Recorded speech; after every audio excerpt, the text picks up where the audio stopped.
Hello and welcome to another episode of Downtime Podcast with your hosts, Jeremy and Alyssa. Alyssa, how's it going? Yeah, it's a very bright, sunny day. We're in spring. There is hot weather ahead of us, but I think we're almost out of the main rain and the winter of it all in California.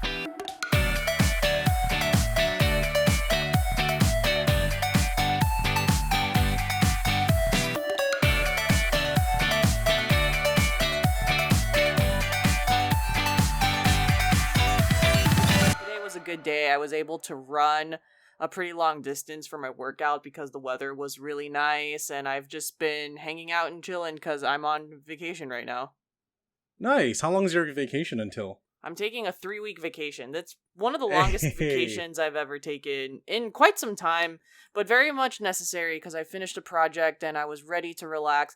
I just came back from the East Coast with my boyfriend, and Nice. We were exploring parts of the East Coast, and that was a good time. And it's so different over there. For example, aside from the weather and the fact that it was 40 degrees over there majority of the time, and I flew back here and was like, why is it 70 degrees here and I'm in a winter coat? Just the culture is different too. A lot of them, they don't really rely on cars. It's very much a public transportation area. The Northeast of the United States also is a lot more compact and dense in terms of the city. But it was a very good vacation. Ate a lot. I'm cleansing, and I'm trying to cleanse because next week I'm going to Vegas to watch BTS. So I'm gonna be my god! I'm going to be eating at buffets probably again, and it's gonna. So I'm just like, please cleanse all of this bread out of my body and meat. Go on that liquid diet for like a couple weeks. I know. Oh Jesus. But yeah, it's been a good time though. I'm having a good break, and I really needed this break. So yeah, you definitely deserve it. It sounds like you. I mean, like us, all the listeners know, like there was like a huge break between the recording of certain episodes. It's because, you know, as we stated in our last episodes, because we were busy. Yes. And you know, that's just life. It is. It's funny. Yesterday I was on my guest on my friend's podcast, and he was like, "Tell me about Downtime," and I was like explaining the history and the lore. I was like, "Yeah, Lisa and I started when we hated our jobs and we just wanted to get out, and we put all of our frustration towards making something creative, and we would use like empty office rooms to record our podcasts." And I was like, "Yeah, we're rebranding and stuff too." And yeah, it was kind of fun, like reminiscing about the last 5 years. Can you believe 5 years have gone by, Lisa? Yeah, it's wild that we've been recording for that long. And for context for our viewers, today kind of feels like a back in the office recording workday, because we're recording kind of in the middle of the work in the middle of Jeremy's workday. So yes, exactly. I literally blocked time out, and I was like, wait, this seems too familiar. I have a meeting from 3:30 to 4:30. No one bother me. Yeah, leave me alone. Don't come here. Don't open the door. You know, like just don't ask what I'm doing. I'm literally doing nothing. It's a meeting. Yes. I don't owe you an answer. Yeah, like this is my room. Why are you in my room? Who are you? That's awesome though that you were able to talk about Downtime on your friend's podcast. Oh yeah, though I like to think of my Twitch streams and like me promoting Downtime as a way for me to just like talk about the podcast, because like the podcast was my foray into the media sphere that I have come to embrace now, and totally I say that my stream is a glorified advertisement for the podcast. Honestly, nothing wrong with that. Yeah. But yeah, that's great, Alyssa, that you're taking some time off. Are you having any other travel plans in the coming future during your 3 weeks, or is it more of a staycation? Staycation in between. For example, I'm in my staycation part of the vacation, which is very much also needed so I can catch up on some television and movies and video games. And then sometime later, I will go to Hawaii. Not in this vacation, but just sometime this year, I will go to Hawaii. And then the world's my oyster now that things are opening up. So we'll see where else I go in the fall. Nice. Yeah. I'm actually going to Hawaii pretty soon. Yeah, and you just came back from Hawaii too. I did. Yes. Pure family reasons, I have to say. Well, except the second time that I'm going, which is, if anyone's going to Kawaii-Con, which is an anime convention that is based in Hawaii, hit your boy up, let me know. Yeah, it's cute. I've always wanted to go, just because it's an anime convention in Hawaii. I'm like, okay, that sounds kind of cool. Yeah. I'm not as much into anime as I used to be when I was younger, but, that memory popped into my head, like knowing about an anime convention based in Hawaii, and I was like, you know what? Fuck it, let's just do it. Like, you're not gonna live forever. 2022 is the year that things are starting to slowly open up, and Kawaii-Con's doing a hybrid kind of con thing where they're doing in person and online. So, I got family in Hawaii. I was like, well, I'll just stay with you guys and I'll just go to the convention. So I'll be doing that. That's going to be from the 21st until the 22nd to the 24th. If anyone's going, let me know. I would love to meet up with you and we can go around the con together. I'm going by myself, FYI. So, I don't know.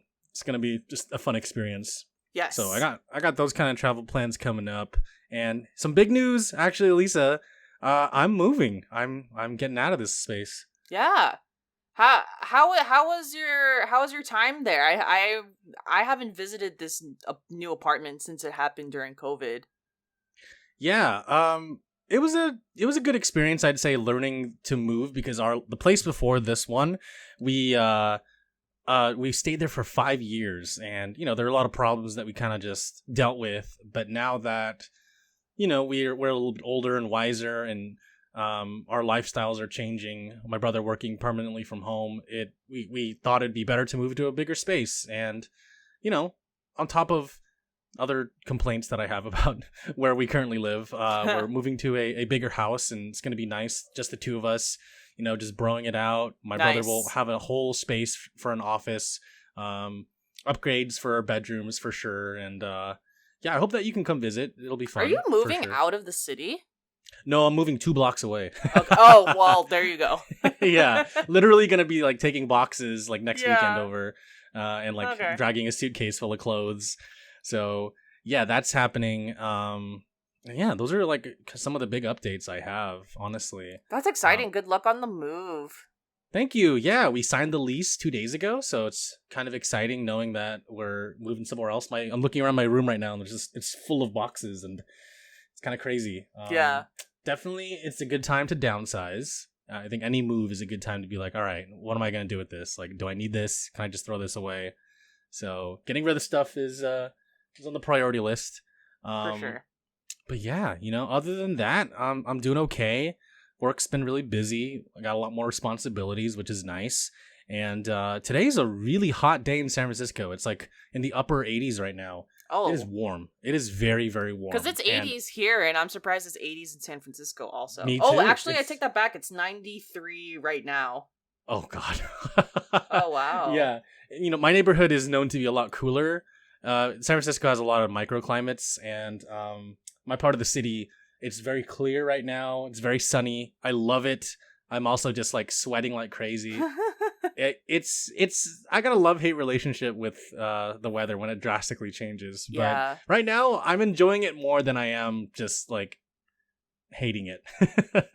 Fair. It's because we've been in winter, and it's been on and off rain, and just a lot colder. So it is nice when it starts to heat up. Yeah. My favorite season is summer, and so the summer vibes, I'm all about those. And summer vibes. I'm really happy that we get a little bit of summer right now. Yes. It's good. It's good. But yeah, so what have you been playing? Anything fun? Okay, so I'm 1 hour into the Kaito Files, which is the Lost Judgment DLC that came out on March 28th. And I'm only an hour in, and I'm already excited for this case. I don't know what's going to happen, but it very much feels like the side mission of Majima in Yakuza Kiwami 2. That's what it feels like. But I also feel like this is going to be a longer episode. Oh, thank goodness. Okay, because that, oh my god, that Majima thing kind of felt like filler, too short, but it was also canon. and it hurt my heart and my Yes. soul. Oh my gosh. It was too heartbreaking. But the vibe that the intro of this DLC gave made it seem like it'll be at least 10 hours. We'll find out. And it's funny because we're back in Kamurocho, and Higashi's with me. So, Oh. yeah, the Kaito's best friend. Summer, baby. Hot boy summer. Yes. So half of the hot boy summer gang. half the hot boy summer gang. And it's funny because in the intro, he's just straight up my assistant. The way that the episode plays out is Yagami is out on a divorce case. Wow. And so Kaito is taking care of the Yagami Detective Agency while he's gone. And Higashi's just in an apron, and he's helping with food, and he's basically being Kaito's bitch. even though he has like his own arcade and whatever. But it's a good time. It's a good time. This takes place post ending of Yes, it does. It definitely Okay. It definitely does. For anyone who is listening to this, they allude to some things that it's not that spoilery, at least in the first hour, but just know contextually it does take place after the events of Lost Judgment. Okay, cool. Yeah, Yeah, but I think go ahead. that someone could probably play it and not have finished the main story of Lost Judgment, but I haven't finished this yet, so who knows what might be spoiled throughout the storyline. Just play the main story before you play the Kaito Files. Got it. Okay. Yeah. I still need to find some time to sit down and play that. With the whole move going on, I'm not sure when. Yeah. But when I do finish it, maybe we can talk about setting up a spoiler cast. Yes. Definitely, because we still need to talk about Lost Judgment. Yeah.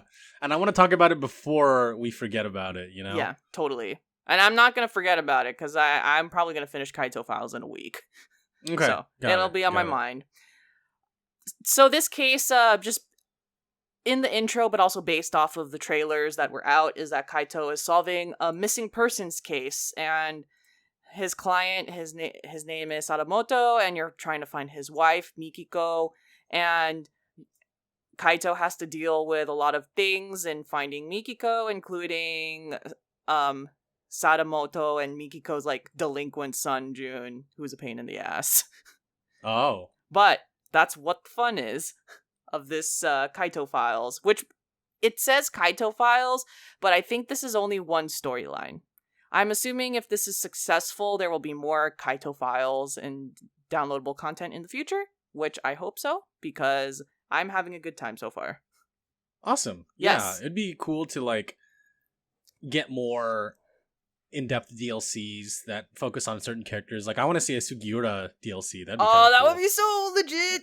Oh my gosh. Or even just a Higashi DLC. That'd be fun too. Like just rounding out all the Hot Boy Summer characters. Yes. This is what it's all about.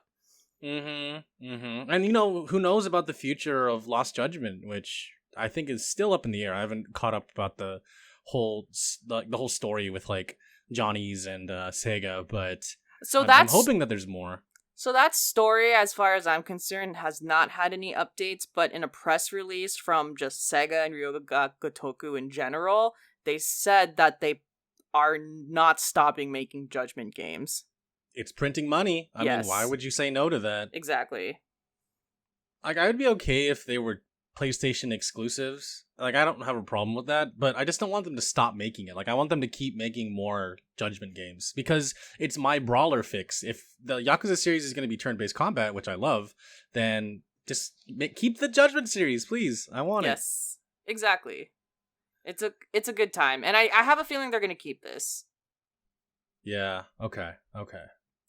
Just some differences in playing as Kaito is you have two fighting styles. So far, I've only unlocked the Bruiser fighting style, which is an offensive take of just throwing people around, being a beast, just like your typical like punching, throwing people around. And then there's another style I haven't unlocked yet, which is the tank.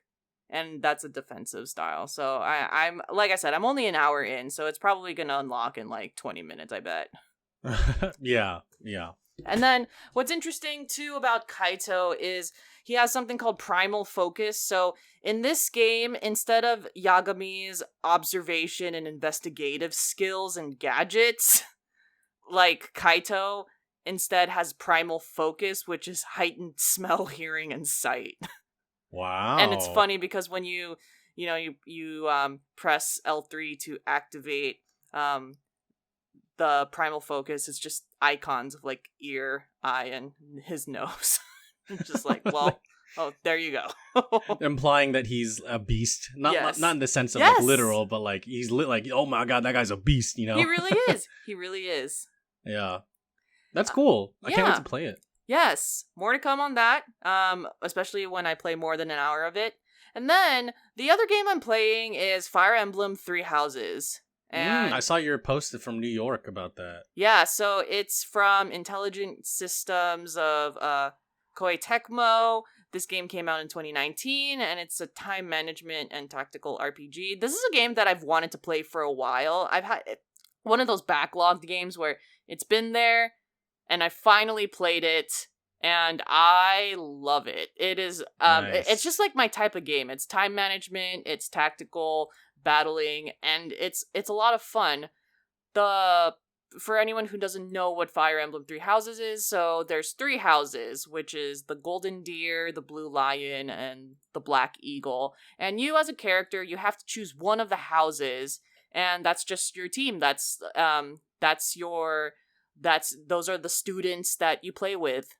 Your character, are a professor at this school, which has the 3 houses, and then whichever team you decide to go with, that you're just training them up, you're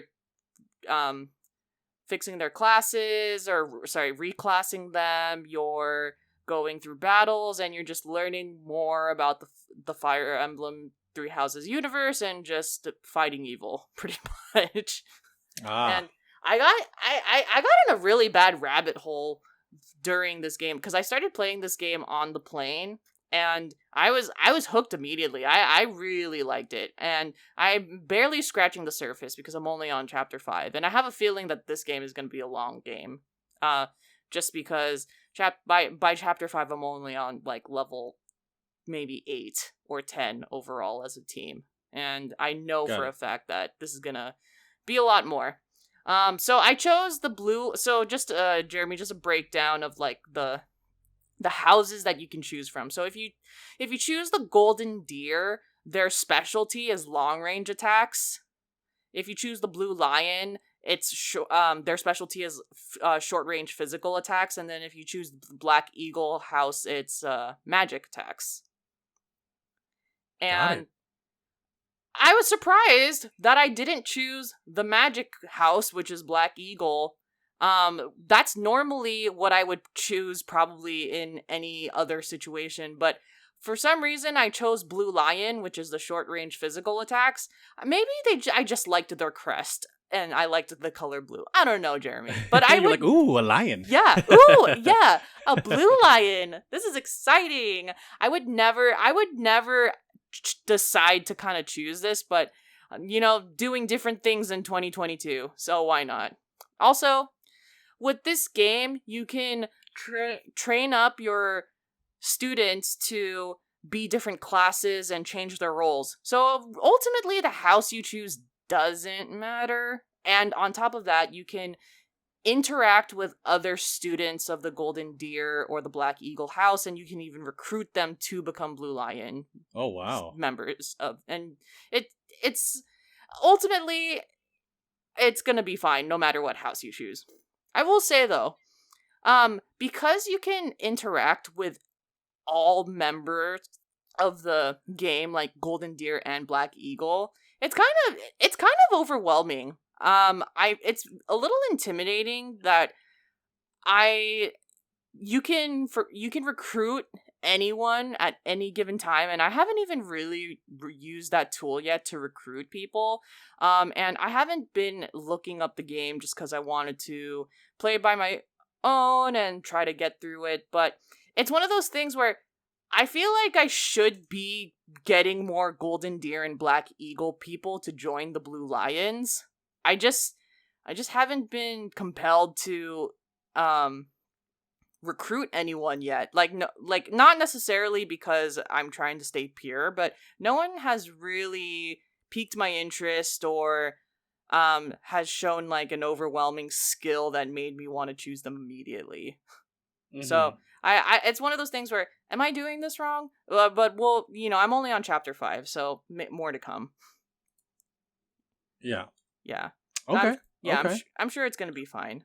One interesting thing, because I was looking on the Fire Emblem wiki, they did this was back in 2019, so they did a Nintendo Dream magazine in Japan did a survey, and they asked their readers, if you're playing Fire Emblem Three Houses, which house did you choose? And it turned out that the Blue Lions was ranked first among all of the houses with 42.6% of the vote. And then after that, it was Golden Deer with 29.6% of the vote. And then last were the Black Eagles, which is 27.8% of the vote. I just kind of found that interesting. I was a little shocked that the Blue Lions had like a good 40-ish% chunk, and that the Black Eagles was like the least chosen one, because I honestly would have guessed that the long range attacked house, which is the Golden Deer, was like way last. But it turns out that they were about even with the Magic House. So got it. Yeah. Okay. Wow. I don't know why. We'll see. Yeah, and we'll play. I'll play this game, and we'll see if I regret anything about choosing my house. I'm curious to see too. I hope you have no regrets. I mean, like I said, I haven't really mastered or understood all the mechanics yet. But if I can recruit anyone from any house, I think I will be fine. I think. Got it. We'll see. We'll see what happens. Okay. Yeah. Yeah. Cool. Please let us know when you have an update. Yes, we'll do. Cool. On my end, I've just been playing Dying Light 2. It's an open world parkour action RPG first person melee combat game where you have to traverse this like post-apocalyptic city. There's references to the first game, but we're like halfway through the story. My friends and I are still playing through it, and nice. It's getting interesting. I find it interesting that the main character sounds like Roger Craig Smith, the voice of Sonic. Roger Craig Smith also voiced the main character in the first game, so it's kind of interesting that this second character sounds that's pretty cool. Exactly like him in a way. They have like a voice match. I don't know what the actor's name is, but it sounds like Roger Craig Smith's character in the first game, and he's a completely different person. So I'm just like, oh wow, this is kind of interesting that they got somebody to sound just like the first guy. But anyways, yeah, it's been fun. My friends, some of them beat the game already, and it's like there's 4 of us. The game is 4-player co-op, and 2 of them already beat the game, and they've been giving like my other friend and I, who are like progressing together, all the like the high end shit, so that like, we are like destroying zombies in one hit, which is kind of fun. But if it wasn't for them, we would probably be struggling and playing the game at a normal level. But they've been really helpful, so we've been doing that. And other than that, I think that's like the only game that I've been like progressing through from like a story perspective. I already beat Lost Judgment story, and I've been trying to play some Apex, Valorant, and some DBD, and I feel like, sorry, there's a loud truck. I feel like I need to I need to stop sinking money into games. I'm like, I became that person that's like, oh, cool, a skin, and I'm not. There's nothing wrong with decorating. Yes, and that's true. But when you're customization. decorating multiple games with a lot of money, then it's a problem. And I realized that pretty quickly. And so my friends are like, hey, do you want to get into Fortnite? I'm like, dude, I don't have any more money to spend on other games. Like, I already Yeah. sunk $200 plus into Valorant, and I've sunk $300 plus into DBD, and like another $200-300 into Apex. Dude, like, it's ridiculous. It's getting to the point where I'm just like, all right, I can be spending my money on other things. And while I love, like getting all these cosmetics and souping up my characters, it'd be nice to spend all that money on other, like, in a whole other game too. Fair. Yeah. So I mean, I could buy a whole ass PS3 or PS5 with all the money I've bought all these money I've spent in all these games, but yeah, so that's what's going on.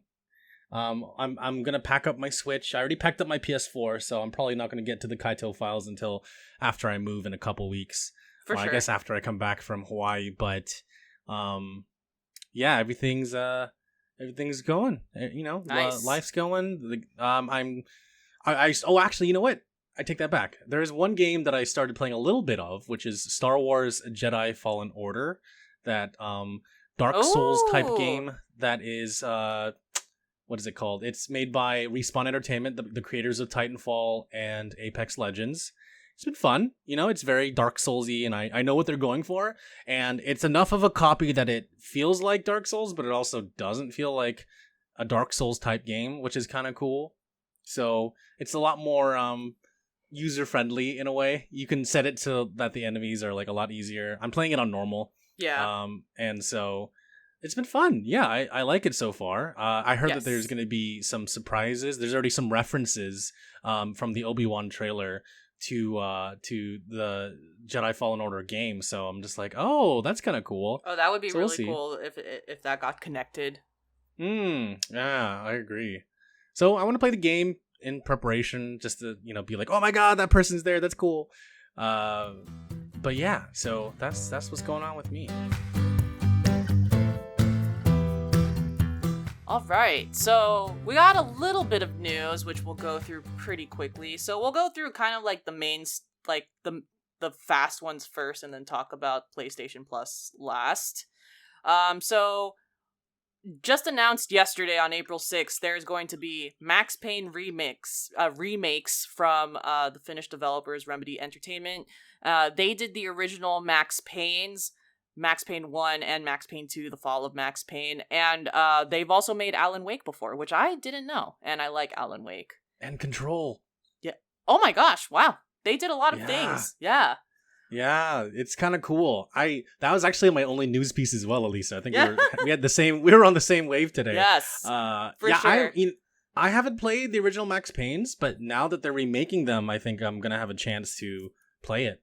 I haven't played the original Max Paynes either, but I have watched my cousin play way back from time to time, and there is no doubt that this was a monumental game for its time. There was a point where everyone was talking about Max Payne, at least if you were in the video game community. This was a very, very popular game in like the late 90s. I don't remember if it's late 90s, early 2000s, but I think that this will be a good remake, honestly. And I don't say that often, Jeremy. So the fact that I'm saying it means I have confidence in it, which is weird. Very true. Yeah. That's a good point. So, yeah, I mean, like, we have our thoughts and opinions on remakes, Alyssa, and I think we just kind of solidified one of the cases which is the game is so old that a lot of people don't want to play that version, and now that they're remaking it for a new audience, for a younger generation, for an older generation that couldn't play it, we fit that older generation that couldn't play it. Yeah. So it's kind of cool. I think it's just because the Remedy Entertainment is a reliable developer that I definitely feel like they're going to do this justice. And also, this is their game too. It's not like the case of a lot of game remakes where it's a different studio is doing the remake. This is the original studio. Right. They have a history. They know what they're doing. Yes. They love the IP, and so it's going to show, for sure. I'm sure there's going to be some references to Control and Alan Wake in there. Yeah. So that's going to be a good time, and they're doing it in partnership with Rockstar Games. That's cool. Yeah, Yes. I feel like Rockstar's so busy working on Grand Theft Auto 6, they're just like, they don't have time. Yeah. It's just I'm shocked, but also pretty excited. I just remember like back in the early 2000s, I think it's early 2000s, where the Fall of Max Payne came out, and that was like what all of my friends were talking about, and it's just wild that they're doing this remake, but in a good way. Yeah, I don't know why I'm so positive about this compared to other remakes, but I think it's because you like Remedy. Yeah, I guess so. Yeah, I've yet to play Alan Wake or Control. I've heard nothing but good things. My brother is a huge fan, so I'm gonna get to them eventually. Yes. And I only know that it's gonna be good. You know, I feel like it's gonna be there a are good certain developers where I'm just like, all right, you're remaking this, that's cool, but like, I feel like, again, I stated like the passion and the original IP creators, so they got this. I think Yeah, they got know this. what they They got they've this. had so much experience with their previous titles that they're just gonna make this one good. Yeah, And it's I just agree. gonna be Max Payne. Yeah, totally agree. The next piece of news is on March 31st, E3 2022 was officially canceled. Officially canceled meaning both the digital and in-person version of the conference is canceled completely. So Wow. they're not even doing anything at all. And so the reason for that, they gave their official statement to Polygon, and they said that they're going to return in 2023 with a reinvigorated showcase that celebrates new and exciting video games and industry innovation. So I think what happened last year was a digital one, I think. Pretty sure. And I assumed that they were going to come out this year with an in-person one, especially because there's now concerts and things are kind of coming back, like South by Southwest and other like conventions. other conventions are like coming Rooster back. Teeth Expo and stuff like that. So I'm a little surprised that they decided not to do it, but you know, nothing wrong with that. And I actually think it's brave of them to cancel it completely, because I think that they're seriously going through a reorg and a restructure. So this might be even better that they canceled it completely.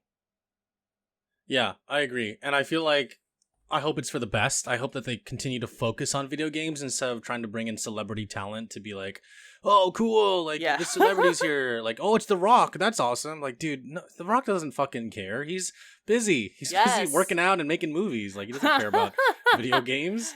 And, you know, I feel like because of this news, a lot of companies that didn't do online, quote-unquote, directs are now going to go do those because, hey, I mean, it's a good opportunity to see how to, like, voice your announcements without the big platform. I mean, we're going to have, like, the Game Awards, you know, Jeff Keighley and all his stuff.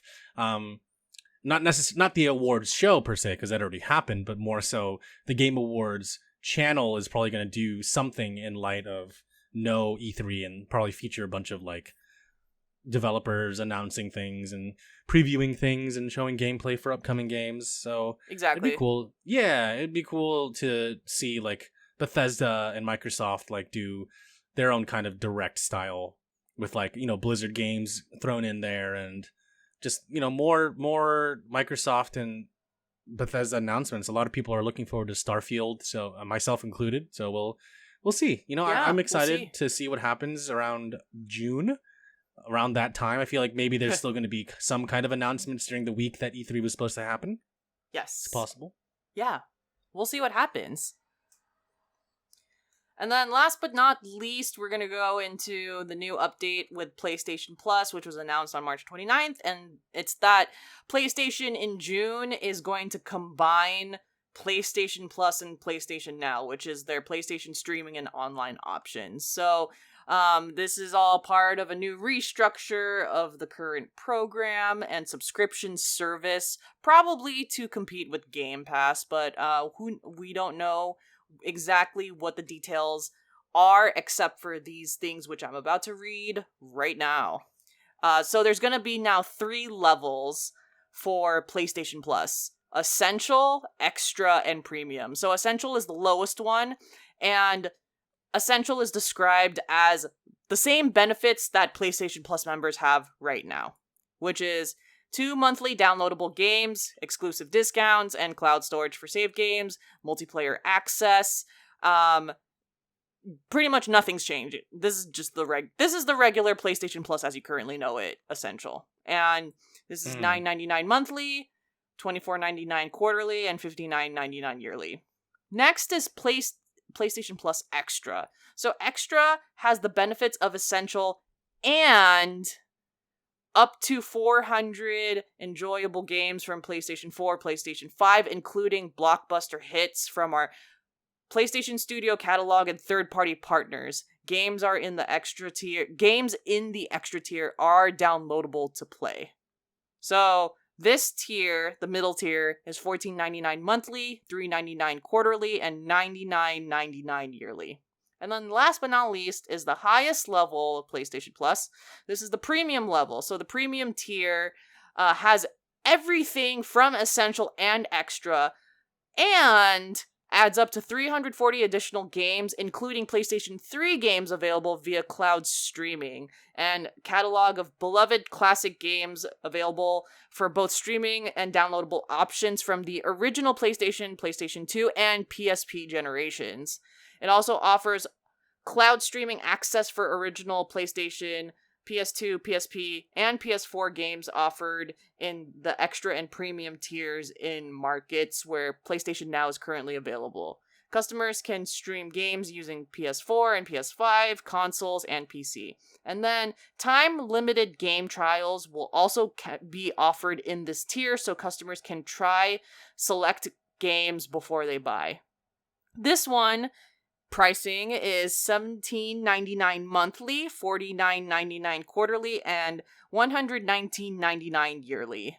So those are the 3 levels of PlayStation Plus.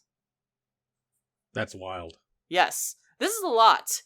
Now, what we're all thinking, what games are going to be included in this potential 700 plus game catalog if you choose premium? We don't know yet. We're not sure. So more on that when it's announced, but we can only guess that PlayStation will have all of the popular games for sure. Like I don't think there's going to be any issue of like there's 700 games, but the 700 games are crap. So right, it's it won't be shovelware, that's for sure. Yes. And especially because if they're trying to compete with Xbox's Game Pass, so they have to be competitive in what's offered. Yeah, exactly. This is their answer to that, and we'll see how it does. The power of the PlayStation platform is pretty big, and they did win last generation, so they're really pushing to try and win this one too. But I feel like with Xbox buying all these studios, it's getting kind of difficult to see. Yeah, we'll see what happens. I do think it's a good move that they improve their online subscription service, though. I think this is a good move for Sony to do, and to allow people to stream and download games that are in their catalog. Especially because now people have just the digital version of the PlayStation 5 and just whatever digital versions are coming out, that this is very useful to them. I agree. And, as somebody who bought mostly physical games in the last generation, I think that moving forward, I might buy a PS5 that has the disc tray just to play PS4 games. But all my PS5 games will probably be digital, let's be honest. Yeah. The same thing with my Switch, which I'm still 100% digital with my Switch. I think, like, with my Switch, only a few games are physical, but that's because the physical copy was way cheaper than the digital copy. There was a good deal on that. You bring up a good point, and I take that back about my previous statement. There's one game that I could not get digital, and it's Ring Fit Adventure. That's the only game I have that is permanently inside my Switch, because you cannot buy that one digital. The physical version only exists because when you buy the physical version, you also get the ring and the thigh strap for that makes sense. Joy-Con. Yeah. Fair. Yeah, so that's the only game from the Switch that I own physically. Yes. Now, Cool. going on to our listener questions for this week, which relate to PlayStation Plus. PJ asks, what needs to be in PlayStation Plus Premium to make it worth buying? Yes. I'm just kidding. That's not the answer. I honestly like all the flagship titles from the PS4. Anything that, like, I feel like a lot of the single player games that people couldn't play. So like the God of War catalog, Yeah. Crash Bandicoot, Horizon Zero Dawn, obviously, maybe all the Dark Souls games. Jeremy, all of the Yakuzas. All of the Yakuzas, exactly, including the Judgment games. Including like, that's Judgment. All of the, yep. You gotta do that. Yeah, and Twisted Metal. That's a good one, yeah. Yeah. That's a good one, for sure. I'm Okay. trying to think. Let me propose something. Do you think that they would include Japanese games that have not come out to the United States yet? Oh my god, like if they release like Ishin or Kenzan? Yeah, like do you how crazy would it be if PlayStation Plus was starting to release all of these Japanese import games that people have been waiting on? Honestly, I think it would be worth it. I wouldn't know exactly which titles from which series they would be releasing. Like I don't know which ones they're holding back from. I'm sure there's a lot. I'm sure somebody has a list somewhere. But for me personally, I just, my thought immediately came to the Yakuza games that were released specifically in Japan. Yeah, it'd be cool to have English, subtitles for that and get to play those. That would definitely make it worth it for me personally. But I feel like for a lot of people, yeah, there's a ton of titles out there that haven't been released in the United States that they would love to see. And it'd be awesome. I think it'd be really cool. Yeah, I think I would. Realistically, I am not going to get the premium tier. I will probably just stick with my essential tier that I currently have, which is the regular PlayStation Plus. But if they offered those types of games, I might consider paying monthly just to see what's there, and then just pay as I go, basically. Yeah. I know you're a huge fan of the PlayStation ecosystem, so it would just make sense for you to do that anyways. Yeah. But yeah, it's gonna be an interesting summer, Jeremy. Yeah, I'm looking forward to it. Yeah. Hey, if you ever hear about another PlayStation 5 going on sale somewhere, let me know, Lisa. Good God, I don't even it's funny because I heard that they were releasing refurbished PS4s because PS5 was so backlogged, but now I think all the PS4 refurbished ones are also sold out at this time. Oh. Yeah. Well, it's a lot. Okay. Yeah. Yeah, I already have a PS4. I'm good. But I'll let you know. Thank you. Yeah. Yes. And thank you, PJ, for your question. That was awesome. Thank you. If you want to if you want to ask more questions or just join the Downtime community, you can go to www.downtime.live. There is a link to our Discord, and you can join the Discord and talk and ask questions there. There's also a link to the Discord in the show notes. If you want to ask a question on our website, Downtime.Live, there's a question form. You can email us at contact@Downtime.Live. There, you can also ask us the question where we have the podcast, YouTube, Stitcher, Podbean. If you write us a question, we'll answer it. And if you leave a review on Apple Podcasts, we'll read it on the podcast. Cool, that's everything. And I do want to mention a couple updates. One is that this used to be kind of a weekly podcast, but because of Alyssa and I's extremely busy schedules, it's more of a when we have time kind of thing. We do try to do it like a few times a month as much as we can. We will try to do it at least twice a month for sure. Yes. And if you happen to get a month that we are here every week, then you are lucky. You are the lucky listener. Yes, exactly. And the other update I have is that we're still in the rebranding process for the podcast. I know we were shooting for a February timeline, but because of some setbacks we've received from our designer, we're still working through them. And when it happens, it happens. It's not gonna be a deadline, but we will let you guys know when it happens. It might be one of those things that just happens overnight. If you're in the Discord server, you might see logo changes and a brand name change, but again, everything else will pretty much stay the same. The Downtime name will just become a legacy thing, and you'll hear us refer to it in passing, and we'll make mentions of it, and we'll make a whole new playlist, and we're gonna restart from episode 1 of a new podcast. But it'll still be us, same old us. Same old us. Yeah. But thank you guys so much for listening. Yes. I hope you all have a great rest of your day, your night, your afternoon, and we'll see you on the next one. Peace.